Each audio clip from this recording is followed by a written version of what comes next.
सानाम कोठेन इन भंज हुईतुंग जगन्नाथ हेम्ब्रम लासाणहेद गड़ जोहार।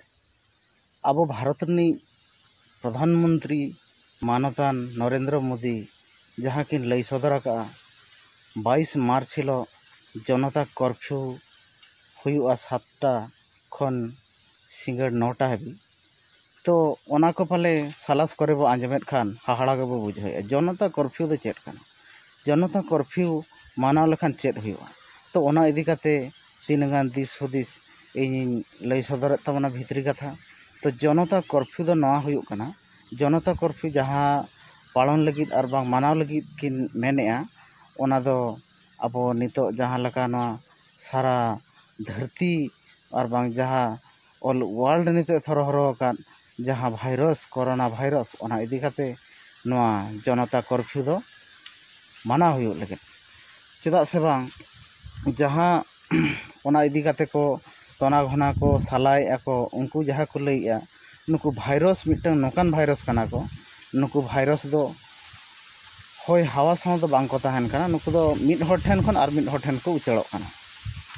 जहाना मिटन जिनिस चेतान रे उनी भाइरस 12-13 घंटा तहन कना जीवी ओना परे दो उनी दो गुजुग कना तेणु आबो जदि मिटन दिन ओना जिनिसटा बदोआ जे जनता कर्फ्यू माना हुआ इना खान उनको भाइरस अकय हड़ हो ओका सेन हो बाय उडुकोआ ओड़ा रे को ताहेना तबे उनको भाइरस अकय ठेन हो बांको उचर दाड़े नितो अकय को जदि आबो जोड़ाबो ताहेन कना पेपर मीडिया सा सोशल मीडिया सा और बांग इलेक्ट्रॉनिक्स मीडिया को जहां को बो नेलेआ उनको हड़ को आबो बो नेलेत गया पालेन प्रत्येक दिन दिनम हिलो गे नुकु भाइरस और बांग जहां नो बेमार चपाड़ा काट को उनको बय बयते उनको संख्या बढ़ाव कना जस्ती कना कमो सेन नितुम गे बाय साबो कना तेणु उनको ना दो हड़ संस्पर्श रे मानमी खन मानमी ठन को उचड़ो कना ओना खातिर उनको बेमार ढेरों कना अब जदि सेता 7टा खन सिंगड़ 9टा हाबी अकय हड़ ओका सेन हो बाय उडुकोआ ताहने उनको भाइरस जहाँ जिनिस रे को ताहेना और बांग जहाँ हर ठन को ताहेना उनको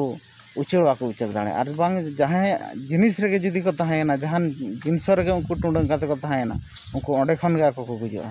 तबे ना उनको भाइरस किछि गान को मुक्तो आको और बांग को लुप्तो आको तेणु अब ओना खातिर ते एलिङा नेहर अब नवा राजनीति इदी काते दो बांग नेल काते धरा जो जहाँ गे अब ओडिसा रे हबो नरेंद्र मोदी तो नोना कथा जहाँ किन लैया का नवा कथा दो नापाय कथा कना जतो हड़ा भलाई लगित किन रोड़ा का तेणु बड़ी हड़ और जहाँ अब बैरी हाँ जुदी ओका बेस कथा मेना ओना दो उहर अब माबो बेस गे और जतो हड़ नवा जिनिस को मानावा गापा हुयुग कना 22 मार्च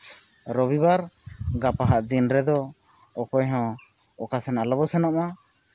बाजार नगर आलोबो उडुकोमा जहाँ हड़ संस्पर्श रे आलोबो सेनोमा तबे ना अब नवा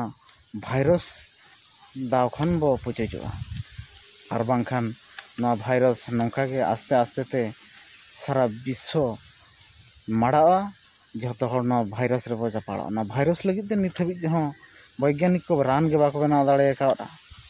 रान नवा बनावा से बांग बनावा ना हड़ी चिंता रे कथा सठिक सही दो ना दो केवल अपन अपन जदि सचेतन बो ताहेना सतर्क बो ताहेना तेबे ना जे कि नवा बेमार बो सहा दाड़ेया और बांखान नवा बेमार खन बांचाव लगित दो अड़ी मुश्किल गया अब बो बांचाव लेखान दिसम बांचावा तबे नवा वीडियो तेहन जहां को ठन सेटरो कना नवा उसरा शेयर ताबन पे और अड़िगान हड़ बाड़ाय हेचो को ताबन पे जेमन गापा मिटंग दिन जेमन ओड़ा खन बाहर सेन आलोबो उडुकोमा हड़ संस्पर्श रे हड़ गादेलते आलोबो हिजुमा जहाँ फल रे किछिगान भाइरस अड़िगान गे न भाइरस बो कम दाड़ेया को और अड़िगान बेमार बो कम दाड़ेया मा तबे अड़ी बढ़ती जस्ती बांग लई काते नियर गे लिंग थुकमिया मा तबे जोहार गे।